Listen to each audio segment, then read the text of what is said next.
Hello friends, welcome to my channel.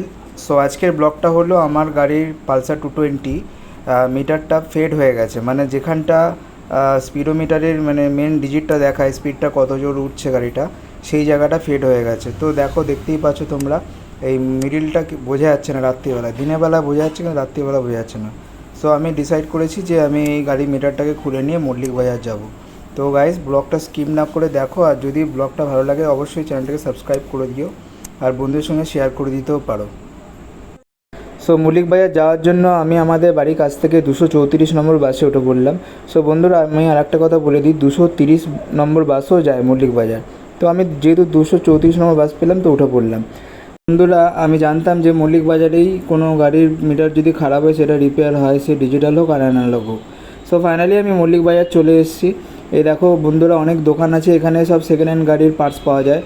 তো যে কোনো গাড়ির পার্টস তোমরা এখানে পেয়ে যাবে তোমরা যদি এখানে খোঁজ করো। তো আমি দেরি না করে মিটার যেখানে রিপেয়ার আছে সেখানে গেলাম। তো এইখানে অনেকগুলো দুটো তিনটে দোকান আছে মিটার রিপেয়ার করার। তো আমি দু চারটে দোকানে বার্গেনিং করলাম কত নেয়।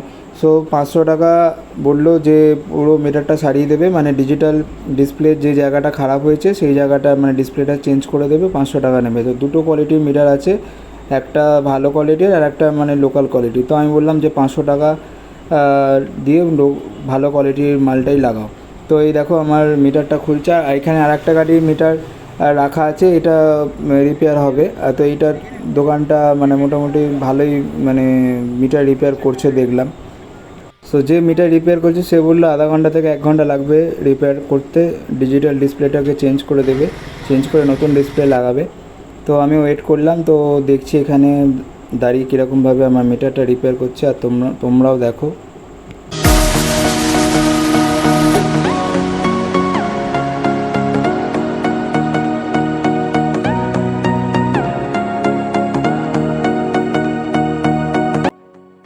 এই যে ভদ্রলোকের হাতে যে ডিসপ্লেটা রয়েছে সেই ডিসপ্লেটাই আমার গাড়িতে লাগানো হবে।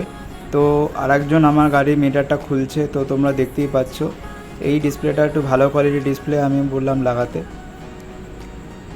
বন্ধুরা, তোমাদের কাছে আমার একটাই রিকোয়েস্ট, ব্লগটা যদি তোমাদের কাছে একটু ইনফরমেটিভ লাগে তাহলে অবশ্যই চ্যানেলটাকে সাবস্ক্রাইব করে দিও।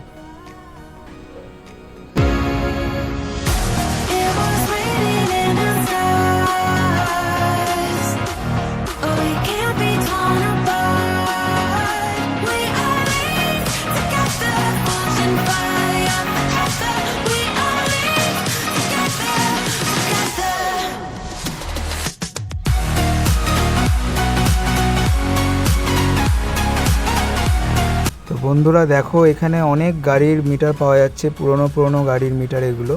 এগুলো সব মোটামুটি মানে গাড়িতে লাগালে কাজ চলে যাবে। তো তোমাদের যদি কোনো গাড়িতে মিটার খারাপ হয়ে থাকে তাহলে তোমরা মল্লিক বাজারে এসে মিটার কিনতে পারো। বন্ধুরা, তোমাদের একটা ইনফরমেশান দিয়ে দিই, তোমরা যদি কেউ মল্লিক বাজার যাও মিটার কিনতে বা কোনো কিছু রিপেয়ার করাতে, তাহলে কেউ বাইক নিয়ে যেও না, কারণ বাইক রাখার কোনো জায়গা নেই প্রথমত, আর দ্বিতীয়ত যে কোনো জায়গায় রাখলে পুলিশ ফাইন করে দিচ্ছে। তো পার্কিং করার কোনো জায়গা নেই, তাই আমিও বাইক নিয়ে যাইনি। আর জায়গাটা ঠিকঠাক নয়, মানে জায়গাটা ঠিক সুবিধা না, বাইক রাখলে হয়তো খুঁজে নাও পেতে পারো, এরকমই একটা জায়গা, মানে চোর বাজার বলে পরিচিত। সো বন্ধুরা, আমার গাড়ির মিটারটা রিপেয়ার হয়ে গেছে, ডিসপ্লেটা চেঞ্জ করে দিয়েছে। তো আমি বাস ধরার জন্য দাঁড়িয়েছি, ওই মোটামুটি 1 থেকে 1.5 ঘন্টা লাগলো। তো আমি বাড়ি এসে তোমাদের দেখাচ্ছি আমি মিটারটা কীরকম লাগছে। তো বন্ধুরা, আমি গাড়িটা অলরেডি ওপেন করে রেখেছিলাম যখন মিটারটা ওপেন করেছিলাম। সো ভাইজারটা আমি ফিটিং করিনি, তো এখন আমি মিটারটা লাগিয়ে ভাইজারটা ফিটিং করব, আর তোমাদের দেখাবো যে মিটারটা ডিসপ্লে চেঞ্জ করার পরে কেমন লাগছে দেখতে। আর বন্ধুরা, তোমাদের যদি কারো 220 বাইক থাকে তাহলে ভাইজারটা খোলার সময় খুব কেয়ারফুলি খুলবে, নাহলে একটু 19-20 হলে ভেঙে যেতে পারে। সো গাড়ির ড্যাশবোর্ডের সঙ্গে আমি মিটারটা ইনস্টল করে দিয়েছি, এবার ড্যাশবোর্ডটা আমি ভাইজারের জায়গায় ফিটিং করব। তো দেখো মিটারটা এরকমই দেখতে লাগছে, মানে চেঞ্জ হওয়ার পরে আগে ফেডেড ছিল। সো গাইস, মিটারটা ইনস্টল করা হয়ে গেছে, আমি তোমাদের দেখাচ্ছি কীরকম লাগছে। মানে আগে ফেডেড ছিল, এখন দেখো কি সুন্দর দেখতে লাগছে নতুন ডিসপ্লে লাগানোর পরে।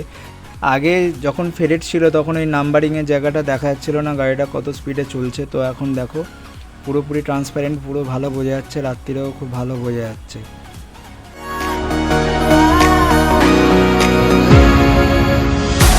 It was raining in the দেখলে তো মিটারটাকে কীরকমভাবে রিপেয়ার করলাম মল্লিক বাজারে গিয়ে। তো যদি ব্লগটা একটু ভালো লেগে থাকে তাহলে চ্যানেলটাকে অবশ্যই সাবস্ক্রাইব করে দিই এরকম নতুন নতুন ব্লগ দেখার জন্য। টিল দেন আমি ব্লগটাকে এখানেই এন্ড করছি।